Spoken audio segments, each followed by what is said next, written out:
कि मैं पुराना बीजेपी का कार्यकर्ता रहा हूँ। अच्छा, बीजेपी के कार्यकर्ता। मुझे शर्म आती है बीजेपी पर।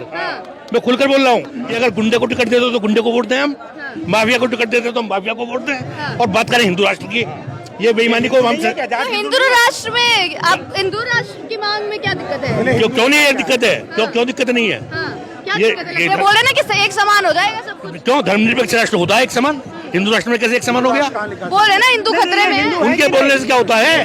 संघ परिवार के 50 संगठन गहरे तक रहा हूँ, बता दूंगा आपको। संघ परिवार के संघ की बैकग्राउंड से काफी गहरे तक रहा हूँ। आज मैं अपने भागवत जी से पूछना चाहता हूँ कि बात बात पर वो संस्कारों की दुआई देते हैं, इस विषय पर क्या बोल रहे हैं वो बताएं। भागवत जी बताएं सीधा क्या आपका स्टेटमेंट है, किनके साथ खड़े हैं आप? ये किसान कानून लाए, वो बहुत शानदार था, अरे इन्होंने वापस लिया, वो बहुत मास्टर स्ट्रोक था। आज जो सब चल रहा है चुप है सब, और जिस दिन अगर ये इन्हें गिरफ्तार करना पड़ गया, वाह, मोदी जी ने नारियों के सम्मान में, और फिर तो कोर्ट का गली गली जुलूस निकालेंगे। एक जुलूस निकालने को तैयार बैठे रहते हैं ये। लेकिन जनता तो समझ गई है ना, जनता को समझ। मुझे डर है, समझ जनता नहीं समझ, बड़ी मूर्ख जनता है। मुझे माफ पीटना मत भाई, मुझे पीटना मत लोगों को, हाँ, लेकिन जनता के मामले में यही है। सर क्या नाम है? नमस्कार, मैं जगत प्रकाश गाजियाबाद से आया हूँ। पहली बात तो आपको ये स्पष्ट कर दूंगा, मैं जाट नहीं हूँ।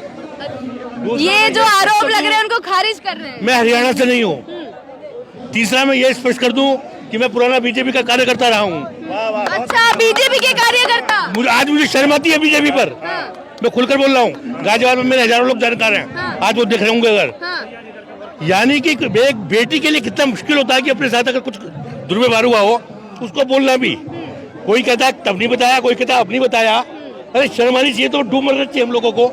एक बेटी को आज यहाँ पर खड़े होना पड़ रहा है और हम उस जमीन में निकाल रहे हैं। ये केस 10 वर्ष का पुराना, या तो मुझे ये लगता है कि बेटे का, तो ऐसे स्पष्ट करना पड़ेगा सर, आपको आगे से बताना पड़ेगा आगे कि हम जाट नहीं है, इतने आरोप लगाए जा रहे हैं। अच्छा, मैं कह रहा हूँ मैं जाट भी बताऊँ तो नहीं, ये क्या, ये तर्क क्या है? मतलब अगर मैं जाट हूँ तो मतलब गलत हो गया? ये मतलब क्या है इस बात का?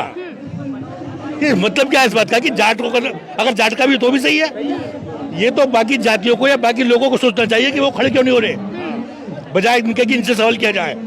या तो मुझे ये लगता है कि शायद कानून में ही प्रावधान कर दिया गया था, क्लियर नहीं हूं मैं, कि ये कानून ब्रजभूषण सिंह जी पर लागू नहीं होता। अच्छा, क्योंकि पॉक्सो में तो ये है कि अगर शिकायत होती है तो गिरफ्तारी होगी। अब ये विचार विमर्श हो रहा है, तो मुझे लगता है कि कानून बनाते समय ये उसमें दर्ज कर दिया गया था कि ये जो कानून बनाया जा रहा है ये ब्रजभूषण सिंह जी पर माननीय इतने बाहुबली हो गए कि कानून उनके लिए नहीं होता, और हो सकता है इसमें कुछ और नाम भी है। तभी जब सुप्रीम कोर्ट बोलेंगे अरेस्ट करो इसको, ये हमें लग रहा है कि इसको मोदी जी ना हटाएंगे, ना इसकी उनकी मोदी जी की police under the home minister of India हमारे अमित शाह जी के अंदर आते हैं, वो अरेस्ट नहीं करेंगे इसको। लग रहा है आपको? कहाँ कर रहे हैं? जब तक सुप्रीम कोर्ट, हमें लग रहा है फिर सुप्रीम कोर्ट जब तक नहीं कहेंगे इसको अरेस्ट करो, नहीं तो आप बताइए, इतना बड़ा संगीन आरोप है, और लोगों को हमारे देश में जो इतने बड़े बड़े मेडलिस्ट हैं, ये कोई they are not the common person, ये कॉमन पर्सन नहीं है। सोचो एक मेडल लेने में हमारे इंटरनेशनल प्लेयर्स हैं, इतने गरीबी से मैंने इतने नजदीक नीचे से आए हैं, नीचे से ऊपर से कोई बात नहीं है, इतना टफ काम है, टफेस्ट काम है, ले आए हैं, उसको FIR दर्ज कराने में इतनी मुशक्कत करनी पड़ी कि सुप्रीम कोर्ट जाना पड़ा। आप सोचो हम लोग जो आम आदमी हैं, जिनकी बहू बेटियों को क्या क्या होता होगा, वो कौन सुनेगा बात भाई? ये देखिए, सिर्फ मैडम जजमेंट एक सवाल सर, आप बीजेपी से हैं सर, आपने बताया कि पहले बीजेपी से थे। रहा था मैं, अब मैं, मेरी किसी पार्टी से कोई कमिटमेंट नहीं है। अभी यही जानना चाहेंगे कि आप बीजेपी से रह चुके हैं और अब जिस तरीके से बीजेपी का कोई जवाब नहीं आ रहा है, ऐसे ही काम करते हैं। ये स्पष्ट कर दूं, इससे कंफ्यूजन ना हो, अरसे से मैं किसी पार्टी से कोई कमिटमेंट नहीं है। ये मैं पहले ही डिक्लेयर कर चुका था कि आगे से मैं कैंडिडेट देखकर डिसाइड करूंगा, ना कि ये कि अगर गुंडे को टिकट दे दो तो गुंडे को वोट दें हम, माफिया को टिकट देते तो हम माफिया को वोट दें, और बात करें हिंदू राष्ट्र की, ये बेईमानी को हम तो हिंदू राष्ट्र में आप हिंदू राष्ट्र की मांग में क्या दिक्कत है? क्यों नहीं है दिक्कत है? क्यों दिक्कत नहीं है? ये बोले ना कि एक समान हो जाएगा सब कुछ। क्यों धर्मनिरपेक्ष राष्ट्र होता है एक समान? हिंदू राष्ट्र में कैसे एक समान हो गया? बोले ना हिंदू खतरे में है। उनके बोलने से क्या होता है? और सुनिए, एक करके जी, और मान ले तो इनके हिंदू राष्ट्र में क्या है, माफिया को खुली छूट मिलेगी बलात्कार करने की। चलिए, माफिया राज का तो अंत कर रहे हैं ना, माफिया राज का तो अंत कर रहे हैं। माफिया राज को क्या कर रहे हैं? माफिया राज का अंत बता रहे हैं ना कि मिट्टी में मिला देंगे। इनके बताने से तो बस पूछो मत, अगर जो इनका बताना तो इन्हीं को मान लो। और मैं एक बात और है, ये क्या चीज है? हमारे साधु हैं जिन पर अभी लग रहा है, जो मान लो जो हमारी बेटियां और बहनें जो अभी इस पर जो आरोप लगा रहे हैं ये क्या साधु है? अरे 38 केस है इस पर, ये खुलेआम ओपनली पब्लिक डोमेन में है कि मैंने एक मर्डर किया है। जी। केस है। मैं बोले एक बार, मैं बहुत कुछ बोलिए। बीजेपी आरएसएस से निकली हुई संघ परिवार का सदस्य है। संघ परिवार के 50 संगठन गहरे तक रहा हूँ, बता दूंगा आपको। संघ परिवार के संघ की बैकग्राउंड से काफी गहरे तक रहा हूँ। आज मैं अपने भागवत जी से पूछना चाहता हूँ कि बात बात पर वो संस्कारों की दुआई देते हैं, इस विषय पर क्या बोल रहे हैं वो बताएं। भागवत जी बताएं सीधा क्या क्या RSS क्या सवाल। क्या आपका स्टेटमेंट है, किनके साथ खड़े हैं आप? हाँ। इससे पहले आपके चिन्मयानंद जी के साथ खड़े थे आप, उससे पहले कुलदीप सेंगर के साथ खड़े थे आप, राम रहीम के साथ खड़े रहे आप, आसाराम के साथ खड़े हैं आप। एक करके सर, एक करके। हाँ। आप किनके साथ खड़े हैं? कौन से संस्कारों की बात कर रहे हैं? हमें बात पाठ पढ़ाया जाता है अनुशासन का। इनके यहाँ अनुशासन का मतलब ये है गूंगे बन जाओ, बोलो मत कुछ। अच्छा। जो ये जाहिल लोग कहें, हाँ। इनके जाहिल मैंने इसलिए कहा, इनके यहाँ वन वे ट्रैफिक है, एक एक घंटे तक बैठ के बौद्धिक पढ़ाते हैं और सब लोग सुनते रहते हैं संघ में, अच्छा। सवाल नहीं होता उसमें कहीं भी। तो इसीलिए आज भी आप अगर तमाम बीजेपी के लोगों को देखोगे, सवाल सुनते ही एकदम आपा खो देते हैं ये, क्योंकि इन मूर्खों को जवाब देना ही नहीं आता किसी बात पर। अब तो ब्रिजभूषण ने भी बोल दिया कि अगर मेरी पार्टी मेरे से इस्तीफा मांगेगी तो दे दूंगा, तो क्यों नहीं मांग रहे फिर? पार्टी का इन्हें डर लग रहा है कि वहाँ पे 2-3 सीट कम ना हो जाए। अच्छा। इनका सारा हिंदू राष्ट्र सत्ता तक है, हाँ। सत्ता बनी रहनी चाहिए बस। सत्ता है तो ये चलते रहेंगे। लेकिन महिला सुरक्षा, महिला सशक्तिकरण की बात डायलॉग बाजी डायलॉग बाजी इसमें तो कोई नहीं जीत सकता। चुनावी जुमला है। संघियों से डायलॉग बाजी में कोई नहीं जीत सकता। आपका हो तो एक बताऊंगा मैं आपको, महान हिंदू राष्ट्र, देश की परम वैभव, देश का महान गौरव, दुनिया ऐसे ऐसे डायलॉग हैं कि सामने वाला डर के चुप हो जाएगा। और तमाम देश बेच के खा गए और देश अभी राम माधव जी का सुनो ना, कश्मीर में राम माधव जी का नाम आया, 300 करोड़ की चिंता कर रहे थे वो इतने महान लोग हैं। ये हरियाणा की सरकार जो जिक्र करा मैंने, पूरा मंत्रिमंडल आशीर्वाद लेने गया था किनसे? महान संत राम रहीम जी, अच्छा। नारी शक्ति के सशक्तिकरण के प्रोधा, हाँ। चरित्रवान, और दूसरे चरित्रवान हमारे आसाराम, सुनिए। सब आशीर्वाद लेने जाते थे वहां पर इनके। हाँ।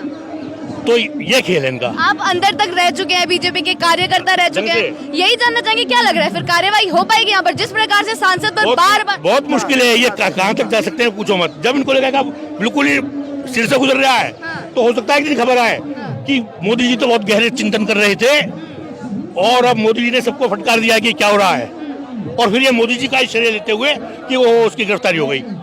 अभी तक मोदी जी कुछ ध्यान नहीं दिया है, अभी तक ध्यान नहीं दिया है। अब गिरफ्तारी कब तक हो सकती है? नहीं, मुझे क्या पता है, अनुमान अब मुझसे ज्यादा आप जानती होंगी, आप पत्रकार हैं। मैं तो ये कह रहा हूँ कि जब इनको लगेगा सिर से ऊपर, अरे जैसे किसान आंदोलन में हुआ था ना, साल भर तक किसान आंदोलन चला, किसान कानून बहुत अच्छे हैं, और जिस दिन वापसी लेना हुआ उस दिन मास्टर स्ट्रोक, वो मोदी जी का मास्टर स्ट्रोक। ये भी तो बोले ना कि किसान आंदोलन और शाहीन बाग में जो ताकतें थी वो यहाँ आ रही है, मतलब इस धरने को ही पूरा आंदोलन को ही पूरा खराब की एक तरफ ले जाया जा रहा है। यही खेल है, चित भी मेरी पट भी मेरी, अंटा मेरे बाप का एक कहावत है। ये किसान कानून लाए, वो बहुत शानदार था, अरे इन्होंने वापस लिया, वो बहुत मास्टर स्ट्रोक था। आज जो सब चल रहा है चुप है सब, और जिस दिन अगर ये इन्हें गिरफ्तार करना पड़ गया, वाह, मोदी जी ने नारियों के सम्मान में, और फिर तो कोर्ट का, और गली गली जुलूस निकालेंगे, एक जुलूस निकालने को तैयार बैठे रहते हैं ये। लेकिन जनता तो समझ गई है ना, जनता को समझ मुझे डर है इसमें, जनता नहीं समझ, बड़ी मूर्ख जनता है। मुझे माफ, पीटना मत भाई, मुझे पीटना मत लोगों को, हाँ, लेकिन जनता के मामले में यही है, बड़ी मूर्ख जनता है। आप लोग सब साथ खड़े हैं ना आखिरी दिन तक? जी जान से नाम लिए, जगत प्रकाश गर्ग फ्रॉम गाजियाबाद, कोई डरने की वो नहीं है।